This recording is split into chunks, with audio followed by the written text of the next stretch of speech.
Lewis Hamilton has always been bullish against the idea of racing into his 40s. In fact, over the years, he's made many a reference to it in press conferences, specifically around the fact that Alonso wants to continue on, especially when he was returning in 2021. However, now in absolutely fantastic news for Hamilton fans, he looks set to continue racing into his 40s. In fact, he's been talking about a multi-year contract, which would mean that at the very least, he would finish up racing close to his 41st birthday. However, he has talked about a 5-year extension, which would put him closer to 44. So what's changed, and is it a good idea? Well, I think it's the fact that this for Hamilton is very much like playing a game for the rest of us. And what I mean by that is, if you've ever played a game on sandbox mode for too long, or with the cheat codes in Grand Theft Auto, for example, winning starts to get boring very quickly.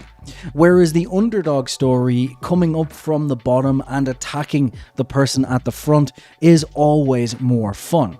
For example, in an F1 22 game, or for example Formula 1 Manager, it's way more fun to restart the game as one of the lower teams than it is to continue on after you've won the World Championship.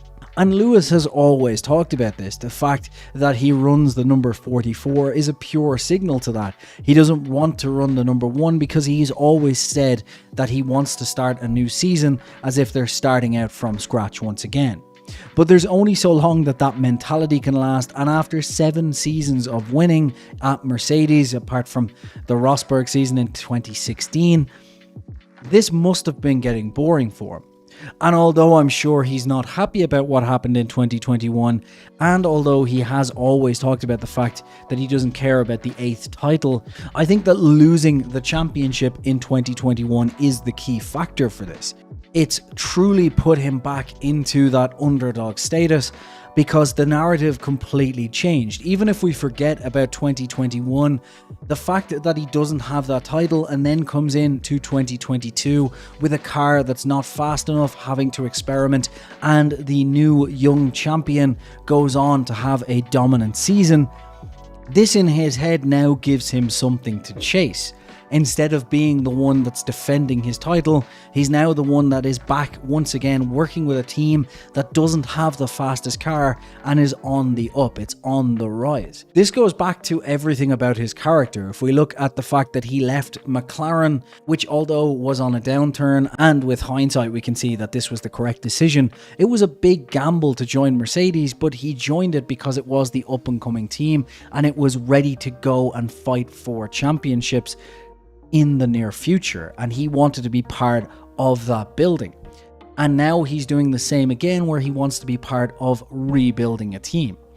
So I think the simple fact is, if he had have won the 2021 championship, or if Mercedes came into 2022 with a dominant car and he had have ran away with the championship like Max Verstappen did this year, I think it would have put everything back into sandbox mode. And while I don't think it would be about the 8th championship, I don't think he'd be talking about renewing his contract. I think he'd very much be seeing 2023 as a year to help Mercedes plan out what it's doing next. Whereas getting moved back and coming in to a slower car once again, and really having to show and prove to everyone that he's not, as we like to say in the Formula 1 world, thanks to Tommy from WTF1, washed. Having something to prove makes this all the more exciting for Hamilton. The other factor in this is, of course, the fact that Mercedes, while they have fallen back, have not fallen into the midfield, and therefore it's not a 5 or 10 year project. This is at best a 2 or 3 year project for Mercedes, especially given that team has all the facilities and staff that it needs to once again win. So those are the clear reasons why Hamilton wants to stick around. But is it a good idea? That's a real question that needs to be answered. And there are similar case studies of world champions who haven't been able to do what Hamilton is intending to, although one of them is still continuing to try to do so. So of course, one of the obvious ones to look at is Michael Schumacher. Now, while Schumacher retired after his 7th championship, after not being able to fend off the young Alonso, who is ironically still on the grid today, but then he did come back to the Mercedes team in the seat that Hamilton now sits in, ironically, but he wasn't able to flare up that muster. He wasn't able to bring back the incredible sensational talent that Schumacher once had. But the difference we have to look at here is that Schumacher is a case, I think, that's very close to Vettel. Schumacher was absolutely fabulous in the right car. He was hungry for the win, and if you put him in the right situation, he would give you that win regardless of what happened. But then he got a family, and then priorities change. And although he probably would have continued on if Ferrari, for example, had have given him a strong car, the fact is, when you're coming off the back of 7 titles, if it's going to be a 5, 6, 7 year gap between that one and the next one, and you've now got a family and other priorities at home, are you really going to continue? So that's where Vettel obviously is looking at the Aston Martin situation, because there are some glimpses that Aston Martin could be huge. So he could theoretically stick around like Hamilton could for the next 5 years and potentially be in another title fight. But he has a family at home, he has other priorities and other things that he wants to do. And those things are time sensitive, because while Hamilton, as I'll discuss in a moment, does have other priorities, those could either be done on the side and start to be built up now and then fully focused on in his 50s. Whereas kids by their nature grow up, and therefore Vettel, like Schumacher, would be relegating himself not to be around for those childhoods. Whereas Alonso is a lot more similar to Hamilton in this situation, in that neither of the two have families.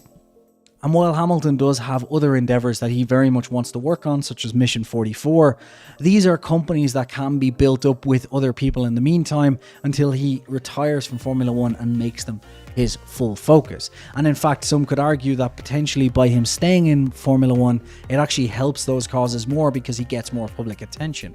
And while Alonso doesn't have those outside focuses, apart from his go-kart track and actually dealing with other things in racing, Alonso doesn't have a family, and also Alonso, like Hamilton, is racing like he's in his rookie season once again. And the main difference between the two is that Alonso is taking a big risk going to Aston Martin, whereas Hamilton's not taking as big of a risk because he's in a team that's not that far off the front and has shown in the past that it can turn things around very quickly. The answer to all of this is, what has changed? Well, the fact that he's no longer playing Formula 1 in sandbox mode and has a real fruitful challenge to sink his teeth into once again, and the fact that he hasn't got time constraints on leaving anytime soon. He doesn't have a family that he needs to worry about missing every weekend. And lucky for him, unlike Alonso, he hasn't burnt every bridge on the paddock, and therefore is able to stick with a team that could bring him back to the front very soon. And most importantly, subscribe.